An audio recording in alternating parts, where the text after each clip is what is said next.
नमस्कार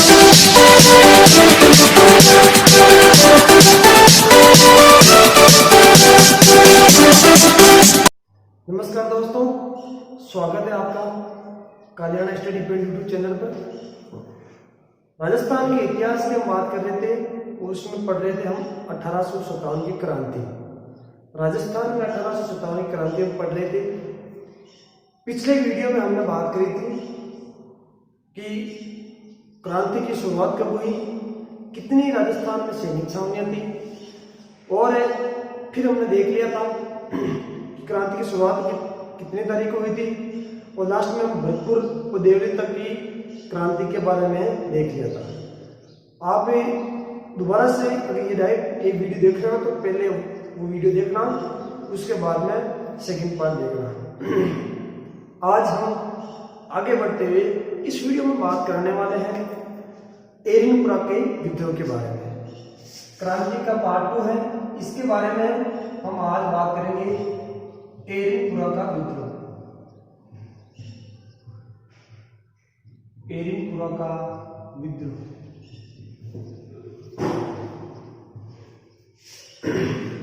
पिछले वीडियो में मैंने बताया था कि क्रांति के समय राजस्थान का एजेजी यानी एजेंट गवर्नर जनरल था जॉर्ज पैट्रिक लॉरेंस। इसमें भी हम बात करेंगे आज कि एजेजी कौन है। तो आपको बताना है एजेजी जॉर्ज पैट्रिक लॉरेंस। राजस्थान का क्रांति के समय एजेजी जॉर्ज पैट्रिक लॉरेंस है। पिछले वीडियो में ये भी मैंने बात करी थी कि क्रांति के समय मैंने कुछ ऐसी आपको रियासतें बताई थी जहां पर मैंने शासकों के नाम बताए थे, वहां पर पॉलिटिकल एजेंट उनके भी मैंने नाम बताए थे। मैंने ये बात बताई थी कि क्रांति के समय मारवाड़ यानी जोधपुर रियासत का, जोधपुर का एक शासक था जिसका नाम था तख्त सिंह। तख्त सिंह जोधपुर का शासक था तख्त सिंह। राजस्थान की 1857 क्रांति के समय, और यहाँ एजेजी था पैट्रिक लॉरेंस, और जोधपुर का जो पीए था यानी पॉलिटिकल एजेंट जो था वो था मैकमोसन। मैकमोसन, ये मैंने पिछले वीडियो में आपको बता दिया था। दोबारा से देखना है। जोधपुर की बात कर रहे हैं हम, क्रांति पढ़ रहे हैं एरिनपुरा का विद्रोह। शुरुआत कर रहे हैं जोधपुर के तख्त सिंह की। जॉर्ज पैट्रिक लॉरेंस ने यानी जो राजस्थान के एजेजी जो है, इसने सूचना पहुंचाई। क्रांति के राजस्थान में शुरुआत हो चुकी थी 28 मई से। लॉरेंस ने तख्त सिंह को क्या पहुंचाई, सूचना पहुंचाई, और सूचना में यह पहुंचाई कि आपको क्या करनी है। तख्त सिंह को क्या बोला कि आपको करनी है माउंट आबू का जो कार्यालय है उस कार्यालय की रक्षा करनी है। लॉरेंस ने तख्त सिंह को कहा कि आपको माउंट आबू जो कार्यालय है उसकी रक्षा करनी है। पिछले वीडियो में हमने देखा कि जब 19 मई को लॉरेंस को सूचना मिली तो इसने अजमेर के एक अधिकारी थे जो डिक्सन, उसको सूचना दी कि मैग्नीज दुर्ग की रक्षा करनी है। एरिनपुरा क्रांति के दौरान लॉरेंस ने तख्त सिंह को सूचना दी कि आपको क्या करनी है, माउंट आबू जो कार्यालय है उसकी रक्षा करनी है, इसकी आपको क्या करनी है, सुरक्षा करनी है, सुरक्षा करनी है। तो एरिनपुरा के अंदर, एरिनपुरा छावनी के अंदर एक बटालियन लगाई गई थी। उस बटालियन का नाम था जोधपुर लीजियन। जोधपुर लीजियन नाम की एक बटालियन सैनिक पलटन लगाई गई थी एरिनपुरा के अंदर, एरिनपुरा की छावनी के अंदर। तख्त सिंह ने ये जो जोधपुर लीजियन जो बटालियन है इसको सुरक्षा के लिए भेज दिया। कहां पर है, माउंट आबू में। जोधपुर लीजियन नाम की जो सैनिक टुकड़ी है उसको माउंट आबू कार्यालय की सुरक्षा के लिए भेज दिया। तो ये जो सैनिक है, जोधपुर लीजियन के जो सैनिक है वो पहुंच गए कहां पर, माउंट आबू में। और माउंट आबू में जाकर 21 अगस्त 1857 को कर देते हैं क्या, विद्रोह। 21 अगस्त 1857 को माउंट आबू में क्या हो जाता है, विद्रोह हो जाता है। और ये विद्रोह करने वाले कौन है, जोधपुर रीजन के सैनिक है। ये जाके माउंट आबू में क्या कर देते हैं, विद्रोह कर देते हैं। यहाँ पे इस विद्रोह के दौरान एक अंग्रेज अधिकारी की मृत्यु हुई, उसका नाम है अलेक्जेंडर लॉरेंस, जो कि जॉर्ज पैट्रिक लॉरेंस का पुत्र था। तो याद रखना है, यहाँ पर जो मृत्यु हुई या हत्या हुई, वो हत्या हुई थी अलेक्जेंडर लॉरेंस की हत्या हुई थी, जो पैट्रिक लॉरेंस का क्या था, पुत्र था।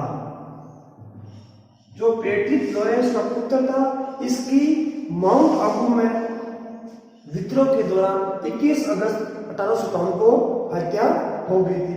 इस बात की सूचना पहुंच गई तख्त सिंह के पास, और लॉरेंस के पास भी इसकी सूचना पहुंच चुकी थी। यही विद्रोही यानी जो सैनिक थे, जो विद्रोह करने वाले थे, ये माउंट आबू में विद्रोह करने के बाद यहां से चल दिए कहा किसकी ओर, एरिनपुरा की ओर वापस, एरिनपुरा की ओर रवाना हो जाते हैं। तख्त सिंह ने क्या किया, तख्त सिंह ने इनके विरुद्ध बहुत सारे सैनिक भेजने की कोशिश की थी। एरिनपुरा की ओर रवाना हो गए और जाते जाते एरिनपुरा पहुंच गए 23 अगस्त को। 23 अगस्त को एरिनपुरा पहुंच जाते हैं और 23 और 24 अगस्त 1857 को 1857 को विद्रोह कर देते हैं एरिनपुरा में। विद्रोह कहां कर देते हैं, एरिनपुरा में।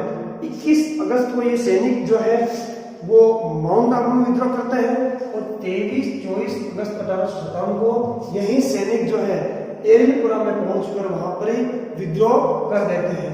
यहाँ पर जो विद्रोह करने वाले थे वो मेन नेतृत्व करता थे, 3 व्यक्ति थे। पूछा जाता है कि एरिनपुरा क्रांति के दौरान विद्रोह के नेतृत्वकर्ता कौन थे। 3 व्यक्ति थे। पहला था तिलकराम, पहला व्यक्ति कौन था, तिलकराम था। दूसरा था शीतल प्रसाद, दूसरा व्यक्ति था शीतल प्रसाद और तीसरा था मोती खां। तीसरा व्यक्ति जो था वो था मोती खां। एरिनपुरा के अंदर विद्रोह हो चुका होता है 23-24 अगस्त 1857 के दिन। दोबारा से देखना है, बात करी थी एरिनपुरा के क्रांति के बारे में। उस समय राजस्थान का एजीजी था क्रांति के दौरान जॉर्ज पैट्रिक लॉरेंस, और उसी समय मारवाड़ का शासक था तख्त सिंह। जॉर्ज पैट्रिक लॉरेंस ने तख्त सिंह को सूचना पहुंचाई और कहा कि आपको माउंट आबू कॉलोनी की रक्षा करनी है। तो उसने एरिनपुरा की छावनी के अंदर तैनात एक बटालियन जिसका नाम है जोधपुर लीजन। पूछ लेते हैं माउंट आबू की सुरक्षा के लिए कौन सी बटालियन भेजी गई, तो आपको बताना है Jodhpur legion. Jodhpur legion battalion को माउंट आबू भेज देते हैं। यही सैनिक वहां जाके 21 अगस्त को विद्रोह कर देते हैं और उस विद्रोह में जॉर्ज पैट्रिक लॉरेंस के पुत्र एलेक्जेंडर लॉरेंस की हत्या हो जाती है। उसके बाद चले आते हैं एरिनपुरा, और एरिनपुरा आते आते 23-24 अगस्त को एरिनपुरा में विद्रोह कर देते हैं। इस एरिनपुरा में विद्रोह करने वाले नेतृत्व करता 3 व्यक्ति याद रखना है। पहला तिलकराम, दूसरा शीतल प्रसाद, तीसरा मोती खां। इन 3 व्यक्तियों के नेतृत्व में एरिनपुरा के अंदर विद्रोह हो जाता है। इसी बात की सूचना मिल जाती है तख्त सिंह को मिल जाती है, और इसी बात की सूचना जॉर्ज पैट्रिक लॉरेंस को भी मिल जाती है। अब दोस्तों, ये जो तख्त सिंह है, इस तख्त सिंह ने क्या किया, जोधपुर के अंदर जो मेहरानगढ़ बना हुआ है, क्या बना हुआ है, मेहरानीगढ़। जोधपुर के अंदर मेहरानगढ़ जो दुर्ग है, इसका एक था किलेदार, और उस किलेदार का नाम याद रखना है ओनार सिंह। नाम क्या याद रखना है? ओनार सिंह।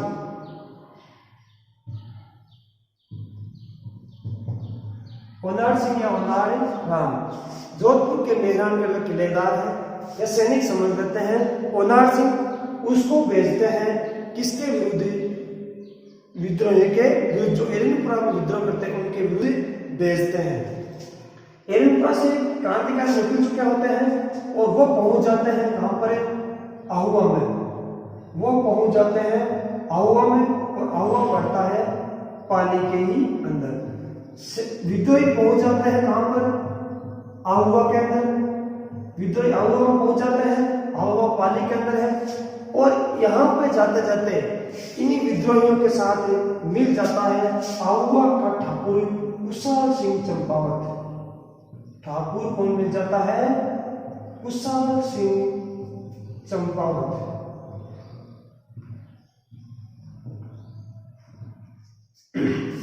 एरनपुरा से निकलकर सैनिक जब जाते हैं तो आहुआ में पहुंचते तो इनके साथ मिल जाता है आहुआ का ठाकुर कुशाल सिंह चंपावत, इनके साथ मिल जाता है।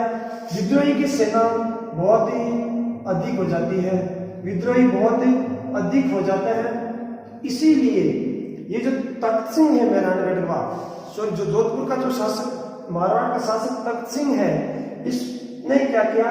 और अधिक सेना भेजी, और अधिक सेना भेजी इनके विरुद्ध। और एक सेनापति भेजा, उसका नाम है कुशाल राज। कुशाल राज बताना है। क्वेश्चन आता है कि आहुआ के अंदर या बिथोड़ा के युद्ध के अंदर तख्त सिंह ने दूसरा सेनापति किसे भेजा? तो कुशाल राज याद रखना है। और शुरुआती के अंदर ओनार सिंह याद रखना है। कुशाल राज को भेजा और इसी के साथ में एक अंग्रेज अधिकारी भेजा, उस अधिकारी का नाम है हिस्कोट। एक कुशाल राज को भेजा, दूसरा अंग्रेज अधिकारी हिस्कोट को भेजा। ये पहुंच जाते हैं पाली के अंदर एक जगह पर, उस जगह का नाम है बिथोड़ा। बिथोड़ा, और बिथोड़ा भी है कहां पर? पाली में। यही से जो सैनिक अंग्रेजों की तख्त सिंह की अंग्रेजों की जो सेना है वो पहुंच जाते बिथोड़ा पाली के अंदर, और सामने रहते ठाकुर कुशाल सिंह चंपावत की सेना और विद्रोही साथ में बहुत अधिक संख्या में रहते हैं। ये पहुंच जाते हैं बिथोड़ा के पाली के अंदर। यहाँ पर दोनों के बीच में युद्ध होता है, वो युद्ध होता है बिथोड़ा का युद्ध। और ये युद्ध होता है 8 सितंबर 1857 को। 8 सितंबर 1857 को कौन सा युद्ध होता है? तो वो युद्ध होता है बिथोड़ा का युद्ध। किन किन के विरुद्ध होता है? अंग्रेजों और ठाकुर कुशाल सिंह चंपावत के विरुद्ध। बाद में इसी बात की सूचना का पता चलता है किसको? एजीजी जॉर्ज पैट्रिक लॉरेंस को इस बात की सूचना मिलती है, और इसी युद्ध में हत्या हो जाती है किसकी? ओनार सिंह की। मृत्यु हो जाती है ओनार सिंह की। इसकी सूचना जॉर्ज पैट्रिक लॉरेंस को मिलती है। जॉर्ज पैट्रिक लॉरेंस कभी भी अजमेर की सीमा से बाहर नहीं निकला, एकमात्र चोलावास के युद्ध के अलावा। दोबारा देखना है, मेहरानगढ़ के एक सैनिक भेजा तख्त सिंह ने, उसका नाम था ओनार सिंह, और ओनार सिंह को भेजा कुशाल सिंह चंपावत के विरुद्ध, विद्रोहियों के विरुद्ध। और बाद में इनके साथ कुशाल राज और हिस्कोट दोनों को भेजा। 8 सितंबर 1857 को बिथोड़ा का युद्ध होता है, और इस युद्ध में ठाकुर कुशाल सिंह चंपावत की क्या हो जाती है? विजय हो जाती है। इस युद्ध में विजय हो जाती है ठाकुर कुशाल सिंह चंपावत की। इसके बाद में जब इस बात की सूचना मिलती है जॉर्ज पैट्रिक लॉरेंस को, सूचना किसको मिलती है? जॉर्ज पैट्रिक लॉरेंस को इस बात की सूचना मिलती है, तो जॉर्ज पैट्रिक लॉरेंस खुद करने के लिए सामना करते हैं कुशाल सिंह चंपावत का। तो निकल गए कौन है? लॉरेंस, एक तो लॉरेंस निकल गए। अब राजस्थान का जो एजीजी खुद ही युद्ध करने के लिए जा रहा है, तो पॉलिटिकल एजेंट या पीए का तो जाना अनिवार्य है। तो इनके साथ में जोधपुर के जो पॉलिटिकल एजेंट थे उनका नाम है मैक मॉसन। मैंने पहले ही बताया था जोधपुर का जो पॉलिटिकल एजेंट था उसका नाम था मैक मॉसन। साथ में कौन है? Mac Mawson. ये यहाँ से निकल के चले जाते हैं और एक स्थान पर जाते हैं, वो स्थान है चोलावास। और चोलावास में पड़ता है पाली के अंदर। चोलावास नामक स्थान पर पहुंच जाते हैं और ये पहुंचते हैं 18 सितंबर 1857 को। 18 सितंबर 1857 को चौलावास में पहुंच जाते हैं और सामने रहता है ठाकुर कुशाल सिंह चंपावत की सेना। ठाकुर कुशाल सिंह चंपावत और कुशाल सिंह की सेना सामने रहती है और इधर आते हैं लॉरेंस और मैक मॉसन युद्ध करने के लिए। और चौलावास के अंदर, इसी चौलावास के अंदर 18 सितंबर 1857 को चौलावास का युद्ध होता है और इसी युद्ध को कहा जाता है गौरव कालों का युद्ध। गौरव कालों का युद्ध। क्वेश्चन आता है गौरव कालों का युद्ध कब हुआ, तो भी बताना। 18 सितंबर 1857 को। चौलावास का युद्ध कब हुआ, तो भी बताना 18 सितंबर 1857 को। क्योंकि एक तरफ कौन थे? गोरा। अंग्रेज अपने आप को क्या कहते थे? गोरा लोग। और अपन क्या समझते थे? काला। तो गोरा और कालों का युद्ध कहा जाता है चौलावास के युद्ध को। ये क्वेश्चन एग्जाम में बहुत बार पूछा गया है और भी पूछने का चांसेस बहुत ही ज्यादा रहता है। तो गोरा कालों का युद्ध हो गया 18 सितंबर 1857 को। और इस युद्ध में भी विजय हो जाती है किसकी? चंपावत की। ठाकुर कुशाल सिंह चंपावत की फिर से क्या हो जाती है? विजय हो जाती है। तो यहाँ से लॉरेंस भाग जाते हैं और ये भागते भागते पकड़ देते हैं किसको? मैक मॉसन को। भागते भागते मैक मॉसन को पकड़ लेते हैं और मैक मॉसन की हत्या करके मैक मॉसन की क्या कर देते हैं? हत्या कर देते हैं। और ऐसा बताते हैं कि आहुआ के पूरे आहुआ के अंदर मैक मॉसन के शव को घुमाते हैं और गर्दन काटकर आहुआ के दुर्ग में लगा देते हैं। आहुआ के दुर्ग में लगा देते हैं। किसका सिर लगा देते हैं? मैक मॉसन का सिर लगा देते हैं या शव लगा देते हैं। फिर देखना है जॉर्ज पैट्रिक लॉरेंस आते हैं, मैक मॉसन आते हैं, चौलावास के अंदर आते हैं। 18 सितंबर 1857 को सामने ठाकुर कुशाल सिंह चंपावत की सेना रहती है। युद्ध होता है और युद्ध में विजय हो जाता है ठाकुर कुशाल सिंह चंपावत। इसी युद्ध को कहते हैं गौरव कालों का युद्ध। इसी युद्ध में मैक मॉसन की हत्या करके और आहुआ के अंदर घुमाते हैं और आहुआ के दुर्ग में ले जाके इसका सिर ही लगा देते हैं। फिर से हार गए अंग्रेज। फिर से कौन हार गए? अंग्रेज हार गए। फिर क्या हुआ? इसी लॉरेंस ने जाके एक अंग्रेज सैनिक को भेजा। उस सैनिक का नाम है होम्स। आखिर में जाके एक पूरी अंग्रेज सेना भेजी और इस अंग्रेज सैनिक का नाम था होम्स।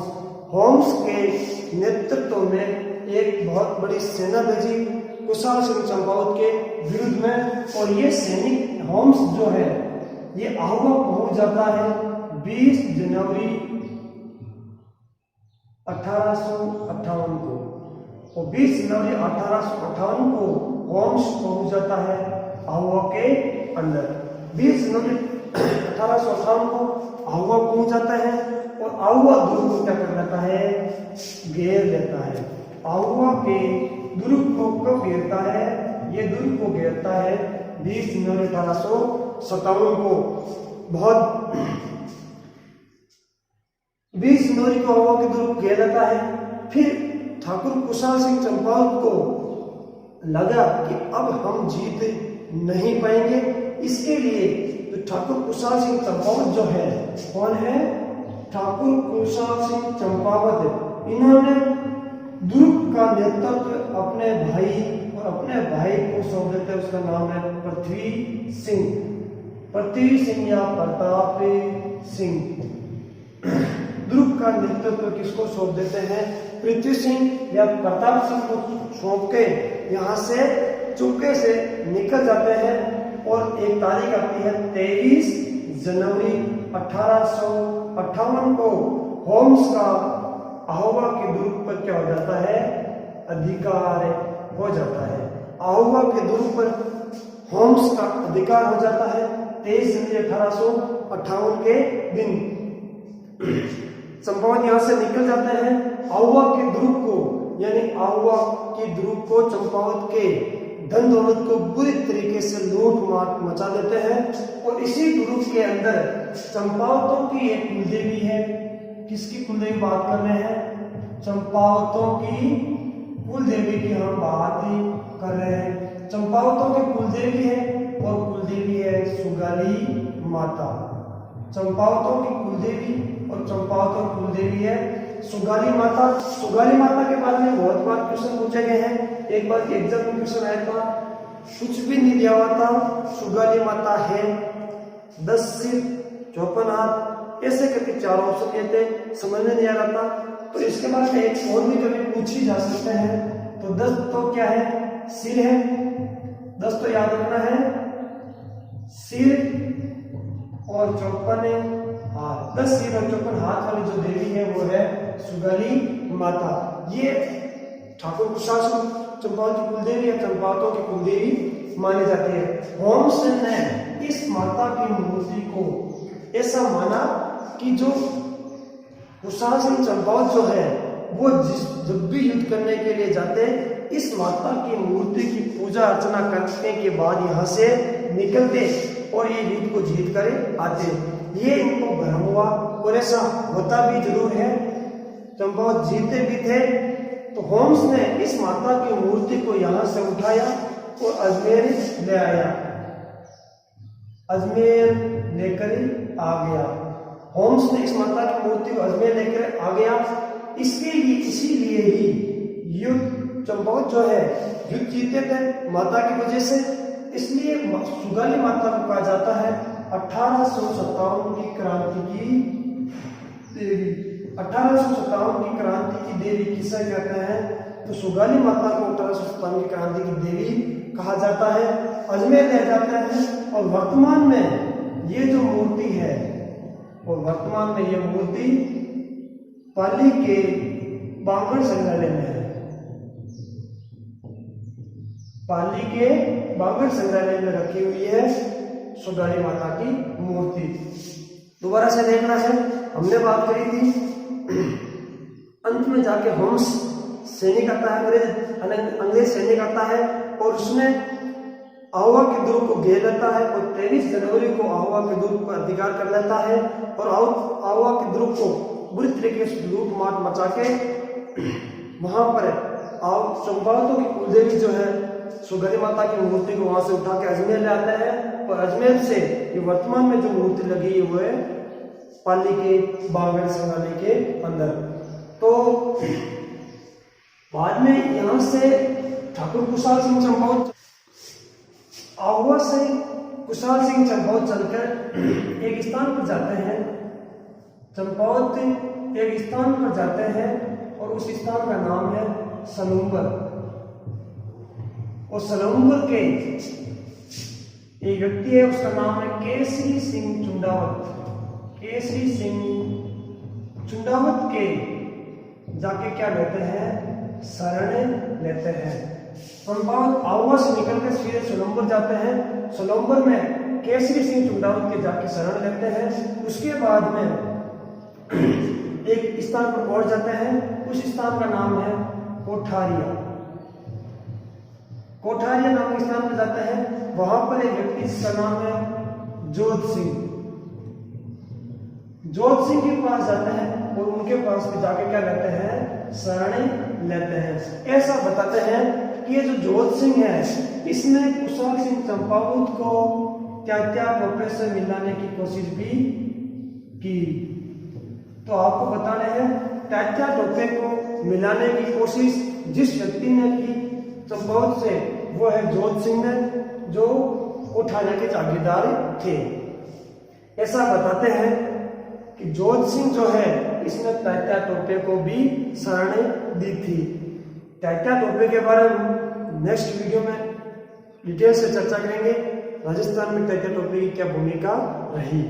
तो पहले छनौर जाते हैं, केसरी सिंह चुंडावत की जाके शरण लेते हैं। उसके बाद वो कोठारिया के जोध सिंह के पास में जाके शरण लेते हैं और वो मिलने की कोशिश भी करता है।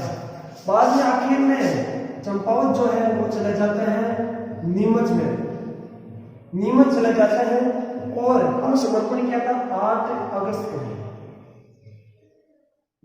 8 अगस्त 1860 को ठाकुर कुशाल सिंह चंपावत ने अपने आप को हाथ में समर्पण किया था और इस आत्मसमर्पण कर दिया अंग्रेजों के सामने। उसके बाद में ईस्ट इंडिया कंपनी का शासन समाप्त हो चुका था। इटली की महारानी थी विक्टोरिया, जिसके द्वारा पत्थर लेकर गया था। पत्थर पड़ा कैनिंग ने और कैनिंग ने पड़ा इलाहाबाद दरबार के दौरान। इलाहाबाद दरबार के दौरान 1 नवंबर 1858 को इसने 1 नवंबर 1858 को कैनिंग में यह पत्र पड़ा। उसमें लिखा हुआ था कि जो भी भारतीय व्यक्ति, जो भी भारतीय सैनिक या जो भी भारतीय विद्रोही किसी अंग्रेज अधिकारी को अगर मार देते हैं तो उसका पूर्णतया स्पष्ट नहीं होता है तो उसके विरुद्ध कोई गलत कार्रवाई नहीं होनी चाहिए। ये बात विक्टोरिया के जो महारानी थी विक्टोरिया की, उसके द्वारा विक्टोरिया महारानी के द्वारा लिखा गया था। और लिखा गया अगर कोई भारतीय अपने आप को आत्मसमर्पण कर देते हैं तो उसके लिए भी एक आयोग गठन किया। उस आयोग के आधार पर ही उस व्यक्ति को क्या दी जाएगी, सजा या उसके विरुद्ध कार्रवाई की जाएगी। तो वहां पर एक आयोग बनाया गया, आत्मसमर्पण के लिए आयोग बनाया गया और उस आयोग का जो नाम था वो था टेलर आयोग। टेलर आयोग, टेलर आयोग ये भारतीयों के आत्मसमर्पण के लिए, उनके जानकारी के लिए, यानी उसको दंड देना है नहीं देना है, निर्णय लेने के लिए टेलर आयोग का गठन किया गया। और इसी टेलर आयोग के दौरान चंपावत को निर्दोष साबित कर दिया गया।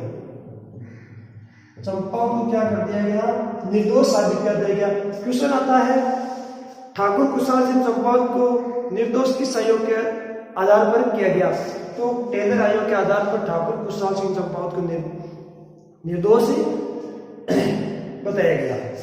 इसके बाद में दोस्तों, इसके बाद में देखना है कि एक अंग्रेज लेखक आता है। एक कौन आता है, अंग्रेजी लेखक। वो ऐसा बताते हैं कि जो ठाकुर कुशाल सिंह चंपावत जो है वो अंग्रेजों से लड़के जोधपुर के महाराजा तख्त सिंह के विरुद्ध जागीरदार के लिए लड़ते हैं। एक कौन आता है, अंग्रेज लेखक आता है। अंग्रेज लेखक आता है, उसका नाम है मेलेसन। अंग्रेज लेखक मेलेसन आता है और ये बताता है, ये इसके द्वारा 1857 की क्रांति लिखी गई। उस क्रांति में ऐसा बताते हैं कि जो कुशाल सिंह चंपावत है वो चंपावत अंग्रेजों के विरुद्ध नहीं लड़ा, बल्कि लड़ा किसके विरुद्ध था, तख्त सिंह के विरुद्ध लड़ा था। ये बात बताने वाला कौन है, मेलेसन। तो एरिनपुरा के अंदर और उसके बाद में से बताते हैं नीमच के अंदर ठाकुर कुशाल सिंह चंपावत की मृत्यु भी हो जाती है। ये एरिनपुरा का विद्रोह था। एरिनपुरा के अंदर 23-24 अगस्त 1857 को विद्रोह हो चुका होता है। इसके बाद में दोस्त देख रहे हैं कि ये अशोक के जागीरदार थे। एक अशोक के जागीरदार थे जिनका नाम था शिवनाथ सिंह। शिवनाथ सिंह के नेतृत्व में एरिनपुरा के कुछ सैनिकों ने, किसके नेतृत्व में, शिवनाथ सिंह के नेतृत्व में एरिनपुरा के कुछ सैनिकों ने एक नारा दिया। वो नारा दिया था, चलो दिल्ली मारो फिरंगी। चलो दिल्ली मारो फिरंगी का नारा शिवनाथ सिंह के नेतृत्व में एरिनपुरा के कुछ विद्रोहियों ने या सैनिकों ने दिया था। उसके बाद में ये दिल्ली की ओर रवाना हो जाते हैं और जाते जाते रास्ते में हरियाणा पहुंचते हैं। नारनौल नामक स्थान पर वहां पर सामने आ जाता है अंग्रेज अधिकारी गर्राड नामक अंग्रेज अधिकारी आ जाता है। बीच में युद्ध हो जाता है। युद्ध में इन क्रांतिकारियों को हरा देता है और उस ऐसा बताते हैं उस गर्राड की भी उस युद्ध में हत्या हो जाती है। उसके बाद में एरिनपुरा के क्रांतिकारियों को के बारे में कहा जाता है आहुआ के अंदर एक मंदिर बना हुआ है, कमलेश्वर महादेव का मंदिर। कमलेश्वर महादेव का मंदिर आहुआ के क्रांतिकारियों का केंद्र माना जाता है। आहुआ के क्रांतिकारियों का केंद्र किसा कहा जाता है? कमलेश्वर महादेव मंदिर आहुआ के। दोस्तों आज के लिए धन्यवाद। कल के यानी नेक्स्ट वीडियो में हम बात करेंगे कोटा का विद्रोह और देखेंगे राजस्थान में तात्या टोपे का प्रभाव। उसने राजस्थान में क्या क्या किया, कहां से प्रवेश किया, कितने युद्ध किए, कहां पर इनको सहायता मिली। तात्या टोपे थोड़ी सी बता देते हैं। नाना साहब के सैनिक थे और बीकानेर के अमर सिंह भाटिया इनको सहयोग राशि प्रदान करते हैं, इसलिए ये राजस्थान आते हैं। इसके बारे में विस्तार रूप से हम नेक्स्ट वीडियो में चर्चा करेंगे। आज के लिए धन्यवाद। Have a nice day.